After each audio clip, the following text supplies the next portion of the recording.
नमस्कार।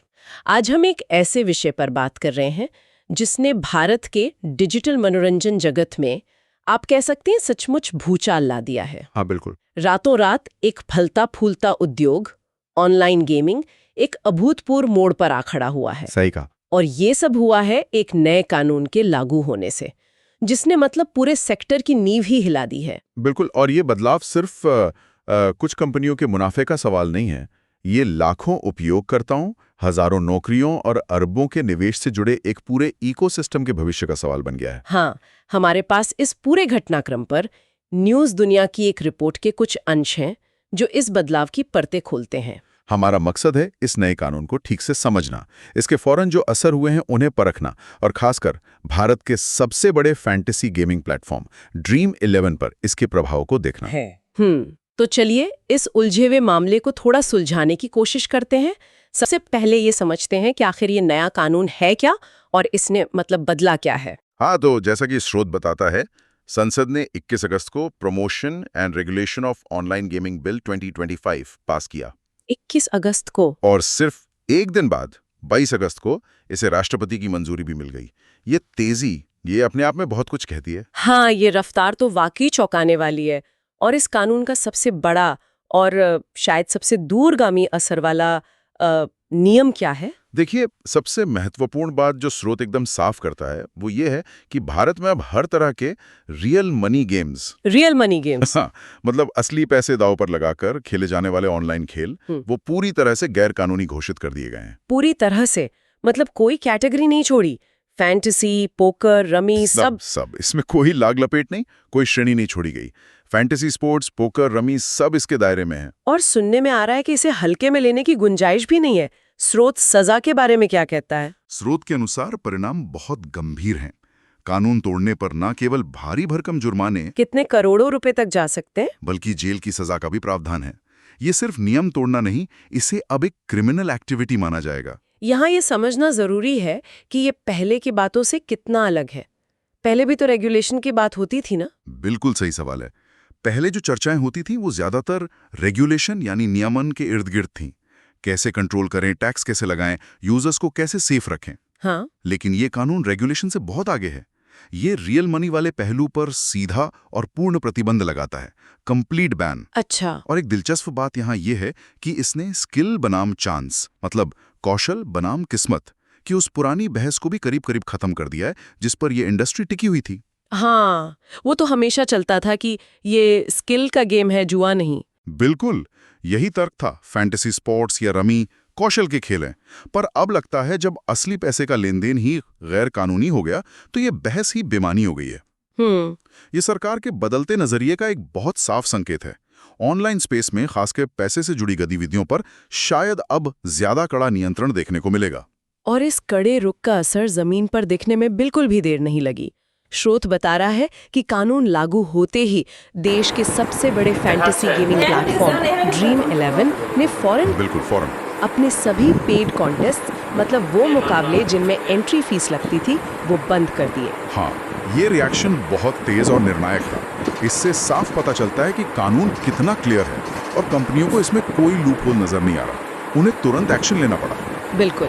अब Dream11 खुद को सिर्फ एक free to play social gaming platform बता रहा है। सोचिए, ये कितना बड़ा बदलाव है। जमीन आसमान का फर्क। उनकी CEO हर्ष जैन का बयान, जैसा स्रोत में लिखा है, स्थिति की गंभीरता बताता है। उन्होंने कहा है, अब कोई कानूनी रास्ता नहीं बचा है, हम कानून का पूरा पालन करेंगे। ये वाकई एक मतलब असाधारण मोड़ है। जो कंपनी असली पैसे वाले फैंटेसी स्पोर्ट्स से पहचानी जाती थी, वो अब कह रही है कि वो सिर्फ मुफ्त में खेलने का मंच है। अब जरा इसके बिजनेस इम्पैक्ट की बात करते हैं, जो सच में चौंकाने वाला है। हाँ, वो जरूर। स्रोत बताता है कि Dream11 का लगभग 90% रेवेन्यू इन्हीं पेड कॉन्टेस्ट से आता था। 90%? हाँ, 90%। और आंकड़ा देखिए, पिछले वित्त वर्ष 2024-25 में ही कंपनी ने करीब 9,600 करोड़ रुपए का रेवेन्यू दर्ज किया था। 9,600 करोड़? तो आप अंदाजा लगाइए कि 90% रेवेन्यू का सोर्स रातों रात बंद हो जाना कितना बड़ा झटका है।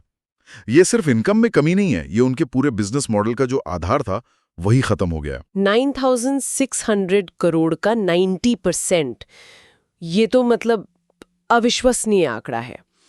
तो अब सवाल ये है कि ड्रीम 11 जैसी कंपनी इस स्थिति से कैसे उभरेगी? क्या ये फ्री टू प्ले मॉडल से वाकई इतना बड़ा रेवेन्यू गैप भरा जा सकता है, खासकर भारत जैसे बाजार में? यही इस समय का $1 मिलियन क्वेश्चन है, बल्कि $1 बिलियन कहना चाहिए।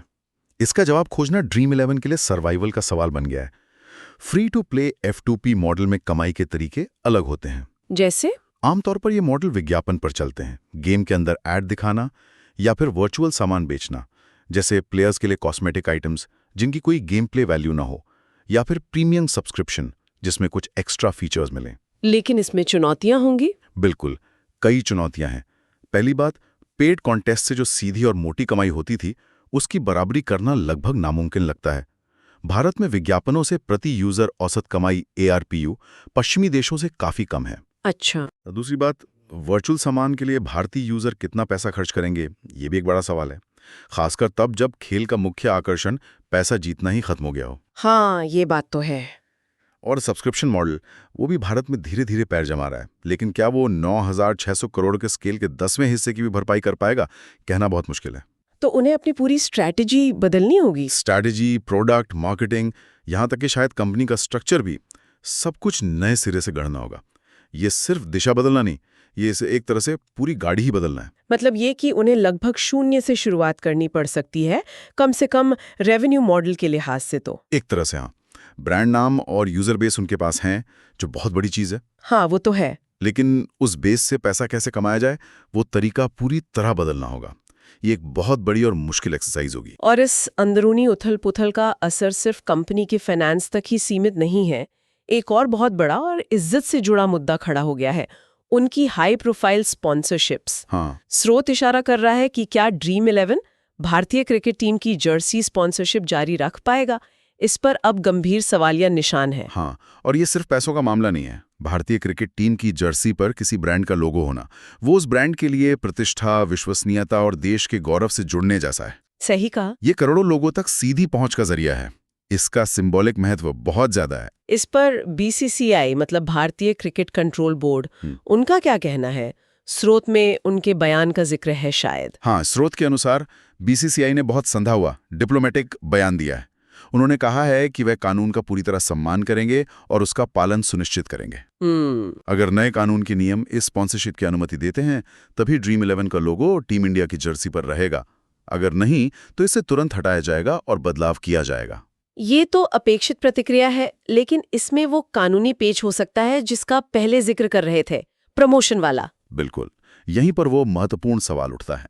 इस नए कानून का नाम है promotion and regulation of online gaming bill. इसमें प्रमोशन शब्द पर ध्यान देना जरूरी है। अच्छा। सवाल यह है कि क्या एक ऐसे प्लेटफॉर्म का प्रमोशन करना जो पहले रियल मनी गेमिंग में था और अब भले ही फ्री टू प्ले हो गया हो, क्या वो भी कानून के दायरे में आ सकता है? मतलब क्या जर्सी स्पॉन्सरशिप को भी ऑनलाइन गेमिंग का प्रमोशन माना जा सकता है, भले ही अब वहां पैसे ना लगते हों? ये कानूनी व्याख्या का विषय है और इसमें जोखिम जरूर है। हो सकता है सरकार या अदालतें इसे इसी तरह देखें कि भले ही प्लेटफॉर्म बदल गया हो, लेकिन ब्रांड वही है और उसका प्रमोशन पुराने रियल मनी गेमिंग की याद दिलाता है या उसे किसी तरह बढ़ावा देता है। वो शायद इसे रोकना चाहें। ये तो बहुत ही पेचीदा स्थिति है। अगर ये स्पॉन्सरशिप रद्द होती है तो इसके क्या परिणाम हो सकते हैं? परिणाम दोनों तरफ होंगे, दोनों के लिए नेगेटिव। ड्रीम 11 के लिए ये ब्रांड इमेज और क्रेडिबिलिटी पर एक और बड़ा झटका होगा। राष्ट्रीय टीम से नाम हटना बहुत बड़ा धक्का होता है। हाँ। दूसरी तरफ BCCI के लिए भी ये रेवेन्यू का एक बड़ा नुकसान होगा। उन्हें फटाफट नया स्पॉन्सर दोस्तों, ये थी आज की बड़ी खबरें। अगर आप चाहते हैं कि देश दुनिया और क्रिप्टो से जुड़ी हर बड़ी अपडेट आपको सबसे पहले मिले, तो चैनल को सब्सक्राइब करना बिल्कुल मत भूलिएगा।